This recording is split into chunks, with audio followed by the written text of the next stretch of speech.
Hello বন্ধুরা, কেমন আছো তোমরা সবাই? আশা করি খুবই ভালো আছো। নতুন একটা ভিডিও তোমাদের সবাইকে জানাই ওয়েলকাম। এদিকে দেখো, একটা নতুন ভিডিও নিয়ে তোমাদের সামনে চলে এসেছি। এটা হচ্ছে ভাইফোঁটার দিন সকালবেলার একটি ভিডিও। আমরা গেছিলাম আমার পিসি বাড়িতে শাড়ি নেওয়ার জন্য, মানে ভাইফোঁটাতে দাদা আমাকে দেবে। তো যাই হোক, দেখো এখানে লাল মানে পিঙ্ক আর হলুদ কালারের শাড়ি দেখছিলাম। হলুদটা আমার ভালো লাগেনি তেমন, তো পিঙ্কটা ভাবছি, পিঙ্ক কালারের অনেক শাড়ি আছে, তো আমি ব্ল্যাকটাই নিলাম।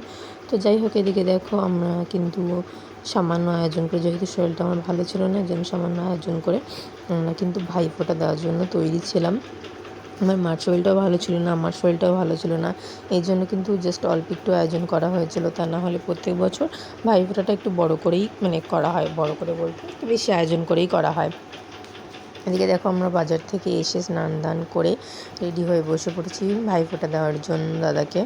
এদিকে দেখো, পুচকুকে একটু বরণ করে নিচ্ছিলাম আর ধান দুব্বো দিয়ে দিচ্ছিলাম। কারা কারা তোমরা ভাইফোঁটা দিয়েছো অবশ্যই কমেন্ট করে জানিও।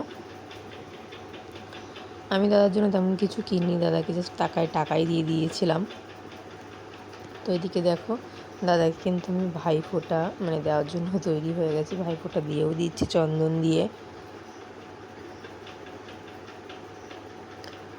তো তোমরা যদি আমার চ্যানেলে নতুন হয়ে থাকো অবশ্যই সাবস্ক্রাইব করে পাশে থেকো, আর আমার ভিডিও যদি তোমরা প্রথম দেখে থাকো তো অবশ্যই একটা কমেন্ট করে যেও।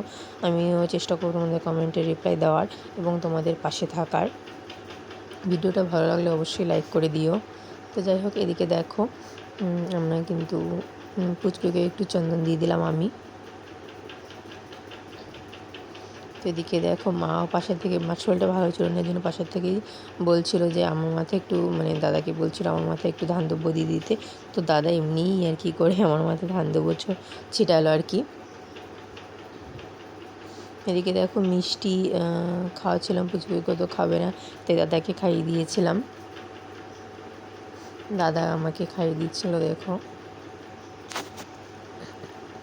এদিকে দেখো, দাদা একা একাই মিষ্টি খাচ্ছিল আর কি, যেহেতু ও মিষ্টি খেতে ভালোবাসে আর এই মিষ্টিটাও পছন্দ করে এনেছে আর কি। এদিকে দেখো, তারপরে আমি আর দাদা মিলে ছবি তুলছিলাম, দাদাকে বলছিলাম আমাকে একটু ভিডিও বানিয়ে দিয়ে। তো দাদা আমাকে একটু স্লো মোশনে একটি ভিডিও বানিয়ে দিয়েছে, কিন্তু স্লো মোশন এমন ভিডিও বানিয়েছে যে আমার মুখই ঘোলা উঠেছে, মানে আমাকেই পুরো ঘোলা উঠেছে, চারিদিক ঘোলা ঘোলা ঘোলা, মানে প্রত্যেকটা ভিডিওতেই মুখ স্পষ্টভাবে ওঠেনি আর কি। কী ভিডিও বানিয়েছে ওই জানে ভালো করে। তো যাই হোক, দেখো এইসব ভিডিও বানানোর পরে রাত্রেবেলা হয়েছিল, দুপুরবেলা আমাদের মাংস হয়নি, রাত্রেবেলা হয়েছিল হাঁসের মাংস। কারা কারা হাঁসের মাংস ভালো করে অবশ্যই কমেন্ট করে জানিও। তো পরের ভিডিওতে আবার তোমার সাথে দেখা হবে। তো টাটা, বাই বাই, ভালো থেকো।